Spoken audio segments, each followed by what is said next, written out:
Hello and welcome back दोस्तों, मैं जुगलार आप सभी का एक बार और अपने यूट्यूब चैनल में हार्दिक स्वागत करता हूं। यदि अभी तक आपने हमारे चैनल को सब्सक्राइब नहीं किया है तो सब्सक्राइब कर दे, बेल आइकन को प्रेस कर दे ताकि इसी प्रकार नए वीडियोस की अपडेट आपको मिलती रहे।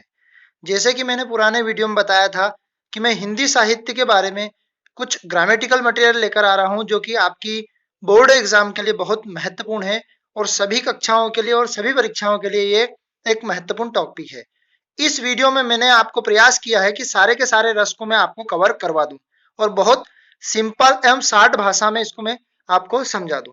यदि आपको हमारा वीडियो पसंद आए तो हमारे वीडियो को लाइक कीजिए, चैनल पर नए हैं तो चैनल को सब्सक्राइब कीजिए और इसी प्रकार के पुराने वीडियो देखने के लिए प्लेलिस्ट में जाकर आप देख सकते हैं और उन वीडियो की लिंक मैं आपको डिस्क्रिप्शन में भी प्रोवाइड कर दूंगा।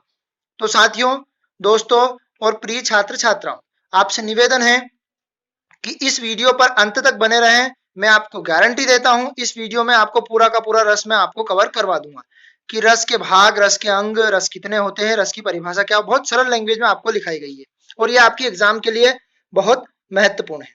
अब हम देखते हैं रस। तो रस में रस की परिभाषा, रस के प्रकार और रस के अंग हमें आपको बताने हैं। तो यहाँ पर देखते हैं रस की परिभाषा व उसके अंगों के नाम लिखिए, उसके बारे में संपूर्ण वर्णन कीजिए। तो पहले मैं आपको बता देता हूं रस की परिभाषा।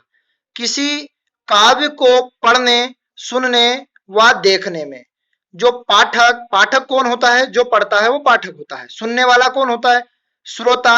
और देखने वाला क्या कौन होता है? दर्शक को अलौकिक, या तो अलौकिक लिख सकते हो या आनंद की प्राप्ति होती है, ऐसा भी लिख सकते हो। अलौकिक आनंद की प्राप्ति होती है, दर्शक को आनंद की प्राप्ति होती है, उसे रस कहते हैं।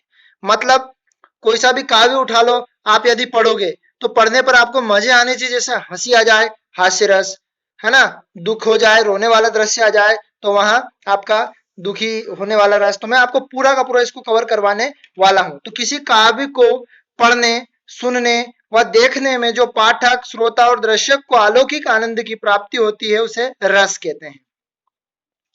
अब रस के अंग की बात करते हैं। तो हमारे पास रस के 4 अंग होते हैं। नंबर 1 होता है पहला स्थायी भाव, दूसरा विभाव, तीसरा अनुभाव और चौथा संचय भाव। तो यहाँ पर हम देखते हैं स्थायी भाव, विभाव, अनुभाव, संचय भाव, ये रस के 4 अंग होते हैं। यहाँ पर आपको ऑब्जेक्टिव में पूछ सकते हैं रसों में स्थायी भाव की संख्या कितनी होती है। तो आपको पता होना चाहिए कि रस के जो 10 रस, मतलब आपके जो स्थायी भाव होते हैं 10 ही रस होते हैं, क्योंकि रस कितने होते हैं? 10, और 10 रस के 10 ही स्थायी भाव होते हैं, तो स्थायी भाव की संख्या आपकी 10 होती है। फिर विभाव की संख्या कितनी होती है? 2। एक होता है आलंबन और एक होता है उद्दीपन, ये भी आपसे पूछ सकता है। अनुभाव की संख्या कितनी होती है? तो वो होती है आपकी 8, और संचय भाव की संख्या कितनी होती है? तो 33। आपको विशेष ध्यान रखना है, बार बार ऑब्जेक्टिव में पूछते हैं कि संचय भाव की संख्या कितनी होती है, तो आपका पता होना चाहिए कि संचय भाव की संख्या 33 होती है। अब आगे बढ़ते हैं। फिर यहाँ पर आपको बताया गया है रस। तो रस के कितने अंग होते हैं? तो जब रस 10 होते हैं तो यहाँ पर 10 रस के 10 ही स्थायी भाव भी होते हैं। तो मैं आपको बताने वाला हूं, या आपके विकल्प में भी पूछ सकते हैं। तो मैं सबसे पहले सीरियल से आप इनके स्क्रीनशॉट या वीडियो को भी आप पॉज करके भी देख सकते हैं। तो पहला वाला हम देखते हैं श्रृंगार रस। तो श्रृंगार का स्थायी भाव होता है रति या प्रेम। फिर होता है हास्य रस, हास्य का होता है आपका हास्य। फिर एक होता है करुण रस, तो करुण का होता है आपका शोक, शोक यानी दुखी होना, हास्य यानी हंसी, हंसात्मक जो दृश्य आपका उत्पन्न हो, या पढ़ने पर, सुनने पर कोई सा सीन आ जाए टीवी में देखने पर तो आपको हंसी उत्पन्न हो जाती है, वो हास्य रस होता है। शोक मतलब आप दुखी होते हैं या आपकी आंखों से आंसू आ जाए ऐसी बात सुनकर या देखकर या सुनकर, तो वो शोक, दुख होने वाला। फिर रौद्र, किसी से बोले गए वाक्यांश पर आपको क्रोध आ जाए, गुस्सा आ जाए, वो रौद्र रस होता है। रौद्र का स्थायी भाव क्रोध होता है। फिर वीर, जोश आ जाए, उत्साह उत्पन्न हो जाए, तो इसका स्थायी भाव उत्साह होता है। फिर होता है आपका भयानक, तो भयानक का स्थायी भाव आपका भय होता है। डर लगने लग जाए किसी चीज को देखकर, अचानक आकस्मिक आपके सामने सांप आ जाए तो आप डर जाते हो, तो ये आपका भय उत्पन्न हो जाता है। फिर हम देखते हैं 7वां वाला विभत्स। तो विभत्स का होता है जगुत्सा या घृणा, घिन उत्पन्न हो, सड़ी हुई चीज देखकर या अनावश्यक किसी को देखने पर अपने को घिन या घृणा उत्पन्न हो जाए, वो आपका विभत्स रस होता है। फिर अद्भुत रस, अद्भुत का विस्मय, चौंक जाए अपन, जो काम कभी कल्पना भी नहीं कर सकते हैं वो काम अगर हो जाए तो आपको विस्मय यानी अद्भुत हो जाता है वो रस आपका। शांत, शांत का होता है निर्वेद या वैराग्य, है ना, निर्वेद या वैराग्य शांत से, इसके भी मैं एग्जाम्पल आपको देने वाला हूँ। फिर वात्सल्य, वात्सल्य का स्नेह या प्रेम। तो हमने आपको इस प्रश्न में हमने ये समझाया कि रस की संख्या, तो रस की संख्या 10 होती है और 10 ये आपके स्थायी भाव होते हैं, वो आपको मैंने यहाँ पर समझाया है। अब मैं इन रस की परिभाषा बारी बारी से 10 ही परिभाषा आपको अभी याद करवा देता हूं चंद मिनटों में, ताकि आप भी बोलोगे वाह। अब हम देखते हैं, परिभाषा केवल आपको एक ही याद करनी है और बार बार उनके स्थायी भाव बदलने हैं। आपको स्थायी भाव याद होने चाहिए, उन स्थायी भाव के माध्यम से बाकी सब रस बना सकते हैं। और उन्हीं रस के मैंने एग्जाम्पल भी आपको यहाँ पर सेट करके दिए हैं और बहुत ही शानदार शानदार एग्जाम्पल है। आप एक दो बार हमारे वीडियो को देख लें, आपको आसानी से पूरा का पूरा रस का जो चैप्टर है कभी आपके जीवन में समस्या नहीं आएगी। तो रसों की कॉमन परिभाषा इसलिए कहा गया है कि 10 रस को याद, 10 रस की 10 ही परिभाषा याद करोगे बहुत आपको टेंस्ड हो जाओगे। तो इसके लिए मैंने 10 रस की 10 परिभाषा याद करने की बजाय एक ही परिभाषा को बनाया है, वो ध्यान से आप देखें। तो सबसे पहले मैंने कहा कि यदि आपको श्रृंगार रस देना है तो श्रृंगार रस की परिभाषा क्या होगी, मैं आपको बिल्कुल क्लियर करके दे रहा हूं यहाँ पर। तो यहाँ पर हम देखते हैं कि श्रृंगार, तो श्रृंगार का स्थायी भाव आपको पता होना चाहिए। तो श्रृंगार का स्थायी भाव होता है रति। तो ये जो खालिस्तान मैंने बनाया है इसकी जगह पे आपको क्या पुट करना है, रति। अब मैं इसकी परिभाषा बताता हूं आपको। सहृदय के हृदय में, मतलब स्वयं के हृदय में रति नामक, अब ये रस का क्या है, स्थायी भाव, रति नामक स्थायी भाव। फिर आपका होता है विभाव, फिर होता है अनुभाव और संचारी भाव। इन चारों को मिला के, मतलब इन चारों के संयोग से जिस रस की उत्पत्ति या फिर प्राप्ति भी लिख सकते हैं, या उत्पन्न होना, रस उत्पन्न होता है क्यों, किससे, स्थायी भाव, विभाव, अनुभाव और संचारी भाव। सहृदय के हृदय में रति नामक स्थायी भाव, विभाव, अनुभाव और संचारी भाव के संयोग से जिस रस की उत्पत्ति होती है उसे कौन सा रस कहते हैं, यहाँ पुट कर दो सीधा सीधा कि उसे श्रृंगार रस कहते हैं।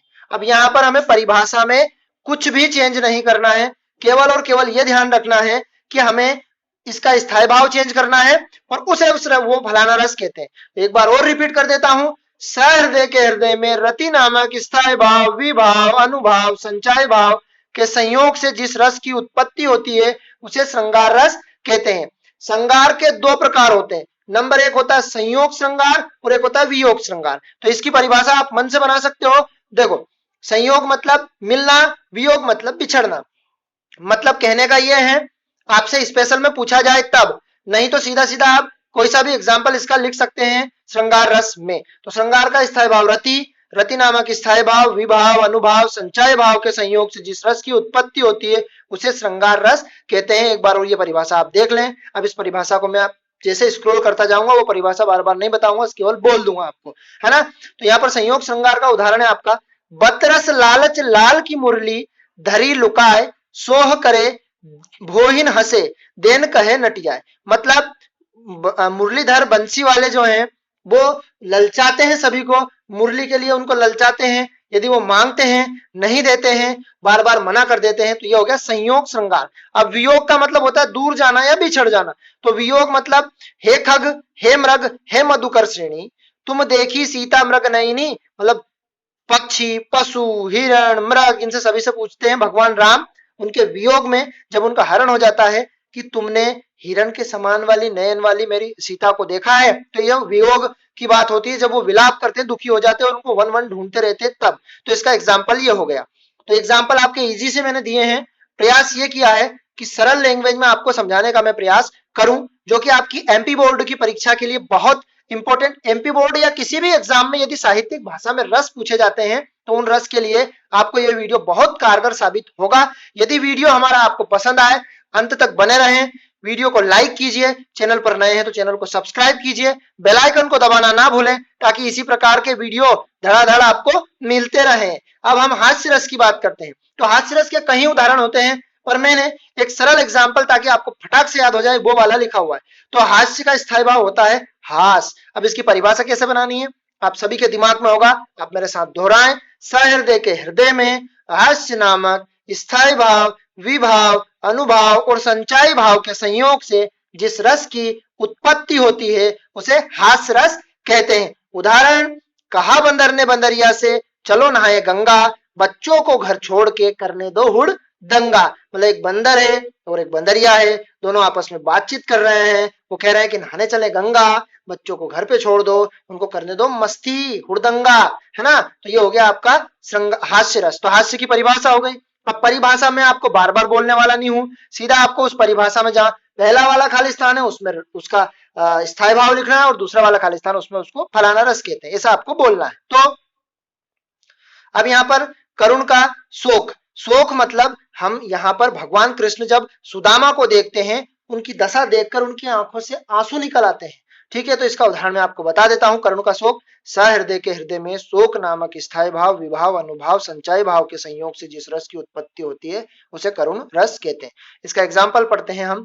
देखी सुदामा की दीन दशा, करुणा करी के करुणा निधान रोए, मतलब उनके ऊपर उनको करुणा आ जाती है, उनको दुखी होने लगते हैं। पानी परात का हाथ छुए, ना ही नैनन के जल से पग धोए, मतलब परात में पानी रखा हुआ है उससे हाथ भी नहीं लगा रहे और आंख से जो आंसू निकल रहे हैं उनके दुखी होकर, वो उनके आंखों के आंसू से उनके पैर धो रहे हैं क्योंकि उनके आंसू उनके पैर पर गिर रहे हैं। तो एक बार और, देखी सुदामा की दीन दशा, करुणा करी के करुणा निधान रोए, पानी परात का हाथ छुए, ना ही नैनन के जल पग धोए। ये हो गया। फिर हम रौद्र की बात करते हैं। रोध मतलब क्रोध, गुस्सा, तमतमाना, यानी सहृदय के हृदय में क्रोध नामक स्थायी भाव, विभाव, अनुभाव, संचारी भाव के संयोग से जिस रस की उत्पत्ति होती है उसे कौन सा रस कहते हैं? रौद्र रस कहते हैं। इसका उदाहरण है जब महाभारत का युद्ध हुआ था, कृष्ण किनको समझा रहे थे? गीतावाणी अर्जुन को। तो श्री कृष्ण के सुन वचन, अर्जुन क्रोध से जलने लगे, सब शील अपना भूल कर, सब दुख अपना भूल कर कि ये मेरे अपने हैं कि पराये हैं। करतल तल युगल मलने लगे, मतलब हाथ कैसे मलते हैं गुस्से में, बाहा कैसे चढ़ाते हैं हम, ऐसा।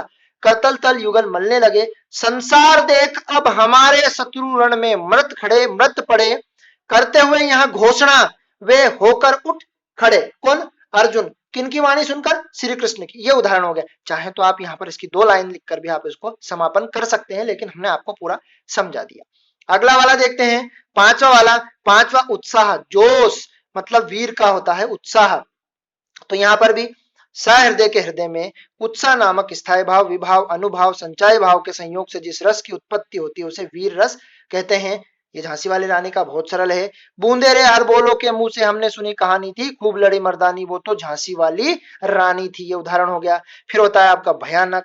भयानक का मतलब डर, भय, किसी को देखकर डर जाना। तो ये आपका भयानक का भय। वही सिंपल सी परिभाषा, एक ही परिभाषा रिपीट कर रहा हूं मैं, बार बार आपसे बोल रहा हूं, केवल आपको इसके स्थायी भाव याद करने हैं और उसको रस का नाम याद होना चाहिए जो कि आपकी परिभाषा में देगा कि भयानक रस की परिभाषा लिखिए, उदाहरण सहित इसको समझाइए।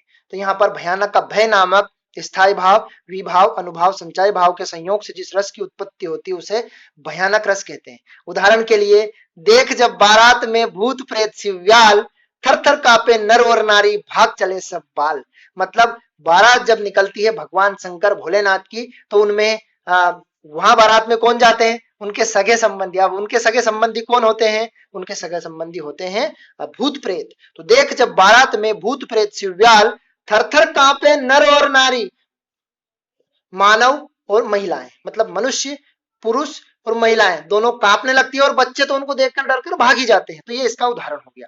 अब अगला वाला देखते हैं, घृणा। किसी को देखकर घृणा, तृष्णा, मतलब बिल्कुल घिन आने लगे, है ना, इसको घिन वाला भी बोल सकते हैं। तो विभत्स का घृणा, है ना।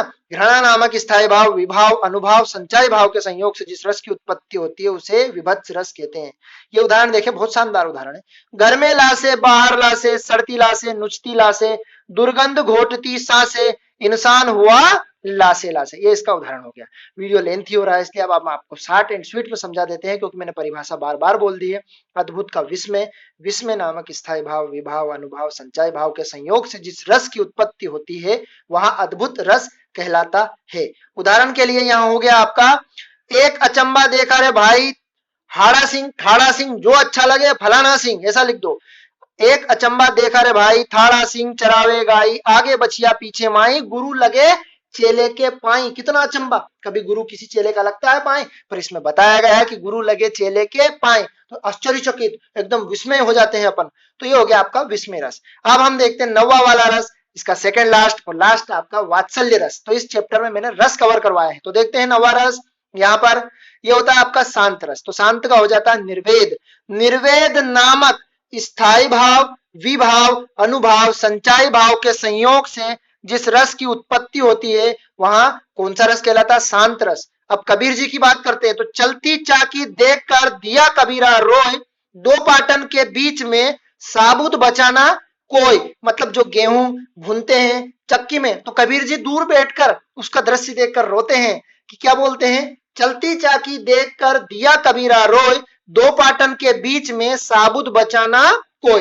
ये कबीर जी का एक दोहा हो गया निर्वेद, जो शांत रस का हो गया। अब वात्सल्य या प्रेम, जो कि इसके सम्राट सूरदास को माना जाता है, और 10वां रस इन्होंने दिया था सम्राट सूरदास जी। वात्सल्य या प्रेम श्री कृष्ण का अद्भुत अक्षम्य वर्णन इन्होंने किया है। तो यहाँ पर हम देखते हैं श्री सहृदय के हृदय में स्नेह नामक स्थायी भाव, विभाव, अनुभाव, संचायी भाव के संयोग से जिस रस की उत्पत्ति होती है वो वात्सल्य रस कहलाता है।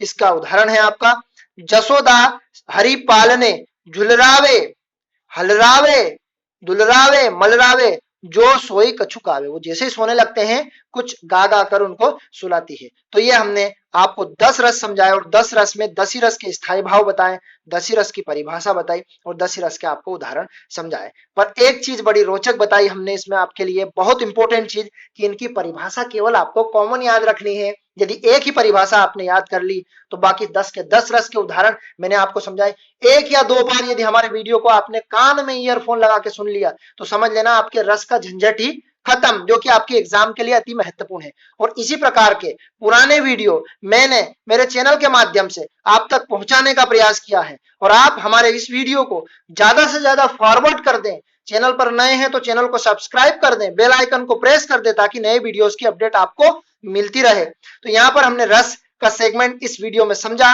वीडियो यदि हमारा पसंद आए तो लाइक कीजिए, चैनल पर नए हैं तो चैनल को सब्सक्राइब कीजिए, और बेल आइकन को दबाना ना भूलें। प्लेलिस्ट को खंगालें ताकि आपको इसी प्रकार की वीडियो मिलते रहे। जय हिंद साथियों, अगले वीडियो में जल्द मैं आपको कुछ नया हिंदी का एक इस प्रकार का सेगमेंट लाऊंगा ताकि आप भी मजा आ जाए। तो जय हिंद साथियों, टाटा बाय बाय, मिलते हैं अगले वीडियो में।